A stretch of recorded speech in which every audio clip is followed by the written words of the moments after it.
ભાવનગરથી સમાચાર પાલીતાણા પોલીસ સ્ટેશનમાં આધેડનો આપઘાત। અમદાવાદના આધેડનો ઝેરી દવા પી આપઘાત। શૌચાલયમાં અનાજમાં નાખવાની દવા ગટગટાવી શેત્રુંજય ડુંગર ઉપર આરતી માટે 11 લાખની બોલીની રકમ ન ચૂકવતા પોલીસમાં અરજી થઈ હતી। 53 વર્ષીય યોગેશભાઈનું સારવાર દરમિયાન મોત થયું છે। મૃતદેહને ભાવનગર હોસ્પિટલ ખાતે પીએમ ખાતે ખસેડાયા છે। યોગેશભાઈ દ્વારા અગાઉ શેત્રુંજય ડુંગર ઉપર આરતીમાં ઘીના ઘડાની બોલી લગાવાઈ હતી, જેમાં 11 લાખ જેટલી રકમ આણંદજી કલ્યાણજી પેઢીમાં જમા કરાવવાની હતી, પરંતુ એ રકમ જમા ન કરાવતા પેઢી દ્વારા પોલીસ સ્ટેશનમાં યોગેશભાઈ સામે અરજી દાખલ કરાઈ। એ અરજીના કામે યોગેશભાઈને પાલીતાણા પોલીસ સ્ટેશનમાં બોલાવવામાં આવ્યા હતા। સ્થાનિક પોસ્ટે દ્વારા એક માણસ યોગેશ ડેડિયા, જેની ઉંમર 53 વર્ષ છે, અરજીના કામે એને થાના બોલાવવામાં આવેલ। કાયદેસર આગળની પ્રક્રિયા કરવા માટે એની પૂછપરછ કરવામાં આવેલ। પછી જે છે એને અમારા જે તપાસનીશ હતી એને કીધું કે એને વોશરૂમ જવું છે। વોશરૂમ ગયા અને વોશરૂમથી આવ્યા પછી એને થોડી દેર પછી પીએસઓને રજૂઆત કરી છે કે એને છાતીમાં દુખાવ છે, એને બેસિકલી ઝેર પી લીધી હતી। સંગઠન છે એના દ્વારા એક અરજી કરવામાં એના વિરુદ્ધ નાણાકીય નેચરની એક અરજી હતી અને એક બીજી અરજી હતી બોલાચાલીની। આ અનુસંધાનના કામે એને જે છે થાનામાં બોલાવવામાં આવેલ હતી। છોટાઉદેપુરમાં રખડતા આંખલાનો આતંક। નગરના મુખ્ય માર્ગ પર બે આંખલા વચ્ચે યુદ્ધ થયું। જાહેરમાં આંખલા બાખડતો વિડીયો આવ્યો સામે। આંખલાના યુદ્ધને લઈને વાહન ચાલકો મુશ્કેલીમાં મુકાયા। રખડતા પશુઓને લઈને નગરજનોમાં રોષ જોવા મળ્યો। સરકારની 12મી ચિંતન શિબિર વલસાડના ધરમપુર ખાતે આવેલા શ્રીમદ રાજચંદ્ર આશ્રમમાં યોજાઈ રહી છે। શિબિરમાં અનેક વિષયો પર ચર્ચા અને સેમિનારો યોજાયા હતા। જોકે સમય મળતા રાજ્યના મંત્રીઓ અને અધિકારીઓ હળવાશની પળો પણ માણે છે। આજે રાજ્યના મુખ્યમંત્રી ભૂપેન્દ્ર પટેલ અને નાયબ મુખ્યમંત્રી હર્ષ સંઘવીએ આદિવાસીઓના જાણીતા વારલી પેઇન્ટિંગ પર હાથ અજમાવ્યો હતો। આ સાથે કેટલાક હેન્ડીક્રાફ્ટની વસ્તુઓ બનાવતા પણ તેઓ શીખ્યા હતા। મુખ્યમંત્રીને પણ આપ જોઈ રહ્યા છો, પહેલા તેઓ સમજણ પણ મેળવી રહ્યા હતા। તેમની સાથે રાજ્યના મંત્રીઓ જોવા મળી રહ્યા છે। નવનિયુક્ત મંત્રીઓ સાથે નાયબ મુખ્યમંત્રી પણ બેઠા જોવા મળી રહ્યા છે અને અધિકારીઓ પણ છે કે જેઓ સરકારની આ 12મી ચિંતન શિબિરની અંદર અલગ અલગ ભવિષ્યના જે પ્રોજેક્ટ્સ છે તેને લઈને તો વાત કરતા જ હતા, પરંતુ જે હસ્તકલાઓ છે કે જે ગુજરાતનો વારસો છે, જેમ કે વારલી પેઇન્ટિંગ કે જે દ્રશ્યોમાં પણ આપને જોવા મળી હશે કે હર્ષ સંઘવી, આ જે દ્રશ્યો આપ જોઈ રહ્યા છો કે ખુદ હર્ષ સંઘવી જે છે એ તમામ જે વસ્તુઓ છે તેને બનાવવાનો પ્રયાસ કરતા હતા। જે હસ્તગત થયેલી વસ્તુઓ લાંબા સમયથી આપણા પૂર્વજો કરતા આવ્યા છે, આપણા આદિવાસી ભાઈઓ બનાવતા આવ્યા છે, અન્ય સમાજના લોકો બનાવતા આવ્યા છે, તેઓની મુલાકાતે તેઓ પહોંચ્યા હતા। અધિકારીઓ સાથે હર્ષ સંઘવી તે કરતા જોવા મળ્યા। મુખ્યમંત્રી ત્યાં ઉપર ઊભા છે, આપ જુઓ દ્રશ્યોમાં, નાયબ મુખ્યમંત્રી આ વારલી પેઇન્ટિંગ કરી રહ્યા છે।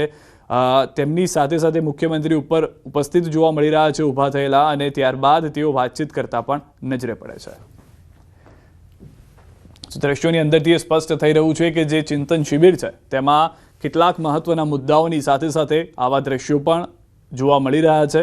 કૌશિક વેકરિયા કે જેઓ હાલમાં મંત્રી બન્યા છે, નવા મંત્રી કે જેઓને પહેલી વખત મંત્રી બનવાનો મોકો મળ્યો છે, તે પણ તેમની સાથે જોવા મળી રહ્યા છે। કેટલાક અન્ય મંત્રીઓ અધિકારીઓ પણ આ દ્રશ્યોની અંદર જોવા મળી રહ્યા છે કે જેઓ આ કલાને સમજવાનો પ્રયાસ કરી રહ્યા છે, આ કલાને જાણવાનો પ્રયાસ કરી રહ્યા છે, અને આ કલા જે લોકો કરી રહ્યા છે તે કેટલી મહેનતથી કરી રહ્યા છે તે ખુદ હાથ અજમાવીને પ્રયાસ કરવામાં આવી રહ્યો છે।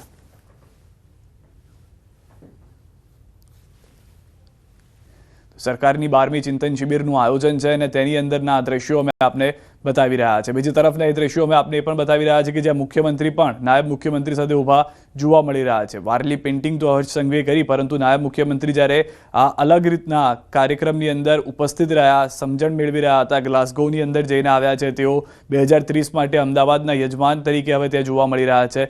તો બીજી તરફના આ દ્રશ્યો અમે એ પણ બતાવી રહ્યા છે ચિંતન શિબિરના કે જ્યાં આગળ અલગ અલગ કાર્યક્રમોનું પણ આયોજન કરવામાં આવ્યું હતું અને તેમાં પણ તમામ મંત્રીઓ જે છે તે ઉપસ્થિત રહ્યા હતા। વહેલી સવાર હોય ત્યારે મંત્રીઓની ઉપસ્થિતિ, અધિકારીઓની ઉપસ્થિતિ ત્યાં જોવા મળી રહી હતી। आदिवासी क्षेत्रों की पहचान है वारली पेंटिंग, और वारली पेंटिंग के माध्यम से आज चिंतन शिविर में मेरी ये बहनों के साथ साथ मेरे साथी मंत्री भी आज उनके साथ हाथ बटा रहे हैं।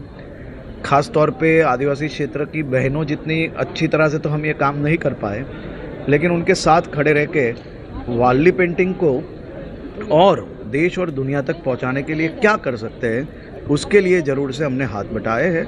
चिंतन शिविर में ये बहुत ही अच्छा प्रयास किया है।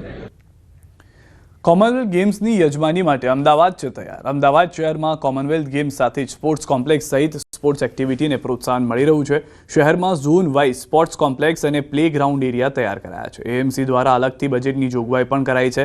એએમસી સ્ટેન્ડિંગ કમિટીના ચેરમેન દેવાંગ દાણીના મતે શહેર સ્પોર્ટ્સ સિટી બનવા તરફ આગળ વધી રહ્યું છે અને શહેરમાં 11 સ્પોર્ટ્સ કોમ્પ્લેક્સના નિર્માણની કામગીરી ચાલુ છે, જેમાં 40 કરોડના ખર્ચે પૂર્વ ઝોનમાં 1, 42 કરોડના ખર્ચે ઉત્તર ઝોનમાં 2, 10 કરોડના ખર્ચે મધ્ય ઝોનમાં 1, 296 કરોડના ખર્ચે પશ્ચિમ ઝોનમાં 4, 42 કરોડના ખર્ચે દક્ષિણ ઝોનમાં 1, 33 કરોડના ખર્ચે દક્ષિણ ઝોનમાં 1 અને 45 કરોડના ખર્ચે ઉત્તર ઝોનમાં 1. આમ 11 સ્પોર્ટ્સ કોમ્પ્લેક્સ પાછળ 1106 કરોડનો ખર્ચનો અંદાજ છે. ઉપરાંત એએમસી સંચાલિત વિવિધ વોર્ડમાં સ્પોર્ટ્સ એક્ટિવિટી પણ થઈ રહી છે, જેમાં 48 gymnasium, 6 skating ring, 5 sports centre, 7 tennis court, 5 recreation centre છે. તો ઝોન વાઇઝ પ્લેગ્રાઉન્ડની વાત કરીએ તો પૂર્વ ઝોનમાં 5 પ્લેગ્રાઉન્ડ છે, ઉત્તર પશ્ચિમ ઝોનમાં 3, પશ્ચિમ ઝોનમાં 7, દક્ષિણ ઝોનમાં 2, દક્ષિણ પશ્ચિમ ઝોનમાં 3, ઉત્તર ઝોનમાં 7. આમ 29 કરોડના ખર્ચના અંદાજ સાથે 27 પ્લેગ્રાઉન્ડ છે. અલગ અલગ ઝોનની અંદર સ્પોર્ટ્સ કોમ્પ્લેક્સ 11 જેટલા સ્પોર્ટ્સ કોમ્પ્લેક્સ બનવા માટે જઈ રહ્યા છે. 7 ઝોનની અંદર પૂર્વ ઝોનની અંદર 1, ઉત્તર પશ્ચિમ ઝોનની અંદર 2 સ્પોર્ટ્સ કોમ્પ્લેક્સ, મધ્ય ઝોનની અંદર 1, પશ્ચિમ ઝોનની અંદર 4, દક્ષિણ પશ્ચિમ ઝોનની અંદર 1, દક્ષિણ ઝોનની અંદર 1 અને ઉત્તર ઝોનની આમ 11 સ્પોર્ટ્સ કોમ્પ્લેક્સ આગામી સમયગાળા દરમિયાન તેની પાછળ આદરણીય વાત કરવામાં આવે રાજ્યના માન્ય મુખ્યમંત્રી શ્રી, નાયબ મુખ્યમંત્રી શ્રી અને મહાનગરપાલિકા દ્વારા જેમના દ્વારા વિકાસની અંદર અનેક ગ્રાન્ટ જ્યારે મળતી હોય 1100 કરોડના ખર્ચે અમદાવાદના યુવાનો માટે, ગુજરાતના યુવાનો માટે, ખેલાડીઓ માટે આ સ્પોર્ટ્સ કોમ્પ્લેક્સ એક તૈયાર થશે. ગુજરાત ભાજપ પ્રદેશ અધ્યક્ષ જગદીશ વિશ્વકર્મા બોટાદ જિલ્લાની મુલાકાતે. બોટાદ શહેરના ગઢડા રોડ પર આવેલા સ્વામિનારાયણ ગુરુકુળ ખાતે વિધાનસભા 107ના શક્તિ કેન્દ્રના સંયોજકો સાથે તેમની બેઠક યોજાઈ હતી. આ બેઠકમાં હાલ રાજ્યમાં ચાલી રહેલી એસઆઈઆરની કામગીરીની વિસ્તૃત માહિતી મેળવવામાં આવી, જેમાં ભાજપના કાર્યકરો, હોદ્દેદારો, આગેવાનો અને શક્તિ કેન્દ્રના સંયોજકો સહિત નિયુક્ત હોદ્દેદારો દ્વારા કરવામાં આવતી કામગીરી વિશે વિગતવાર માર્ગદર્શન આપ્યું હતું.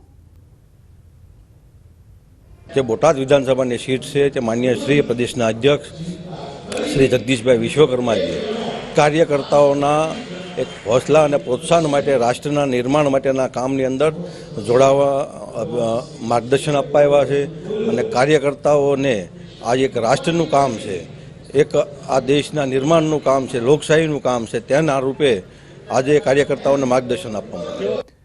મહેસાણાના બહુચરાજીમાં શંકાસ્પદ તેલના વેચાણ પર દરોડા. ખાદ્ય તેલોના હોલસેલર વેપારીઓને ત્યાં ફૂડ શાખાની મોટી કાર્યવાહી. ફૂડ એન્ડ ડ્રગ્સ વિભાગે દરોડા પાડી 4.34 લાખનો શંકાસ્પદ તેલનો જથ્થો સીઝ કર્યો.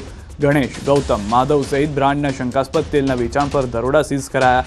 નમૂનાઓને પૃથ્થકરણ માટે લેબોરેટરીમાં મોકલાયા. લેબોરેટરી રિપોર્ટ બાદ વધુ કાયદેસરની કાર્યવાહી કરવામાં આવશે. હાલમાં ફૂડ અને ઔષધ નિયમન તંત્ર મહેસાણા દ્વારા વધુ તપાસ કરવામાં આવી રહી છે. જૂનાગઢ જિલ્લા જેલમાં સર્કલ 1ના કેદીઓ ભૂખ હડતાલ પર ઉતર્યા છે. સૂત્રોના જણાવ્યા અનુસાર આ હડતાલ અનિરુદ્ધસિંહ જાડેજાને સુવિધા આપવાના મુદ્દે કરવામાં આવી હતી. જોકે જેલ અધિક્ષકે આ અંગે સ્પષ્ટતા કરી હતી કે કેદીઓએ ભૂખ હડતાલની ચીમકી આપી હતી. તેમની મુખ્ય માંગ હિન્દુ ધર્મની આસ્થા મુજબ દીવાબત્તી કરવાની હતી. કેદીઓની અન્ય એક માંગ જેલમાં અલગ અલગ યાર્ડમાં જવાની હતી, જે નિયમ વિરુદ્ધ હોવાથી મંજૂર થઈ નહોતી. આ સાથે જેલ અધિક્ષકે સ્પષ્ટતા કરી કે અનિરુદ્ધસિંહ જાડેજાને વિશેષ સુવિધા આપવાની વાત તદ્દન ખોટી અને પાયાવિહોણી છે. વ્યાજબી લાગી કે જે નિયમો મળવાપાત્ર છે એ માંગણીઓને ધ્યાનમાં રાખીને પછી કેદીઓને સમજાવટ કરવામાં આવેલી. એટલે દરેક કેદીએ કોઈ ભૂખ હડતાલ કરી નથી, પરંતુ ચીમકી આપેલી હતી. એટલે ગઈકાલ રાતે બધા કેદીઓને અમે જમાડી દીધા છે. એટલે એ બસ પ્રશ્ન ખોટો છે. બધી જોડે એકલા નથી, એની જોડે અન્ય કાચા કામના કેદીઓ બી છે, જેવા કે ભાઈ નાની મોટી ઝઘડા કરતા હોય, આ કરતા હોય, તેને અલગ સેપરેટ ખોલીમાં રાખવામાં, જેથી કરી એની સલામતી એની બી જળવાઈ રહે અને જેલની સલામતી જળવાય એના માટે રાખવામાં આવે. કોઈ અલગ સુવિધા કે સગવડતા માટે રાખવામાં નથી આવેલા. પંચમહાલમાં કલોલના મેદાપુર નમરા ફળિયા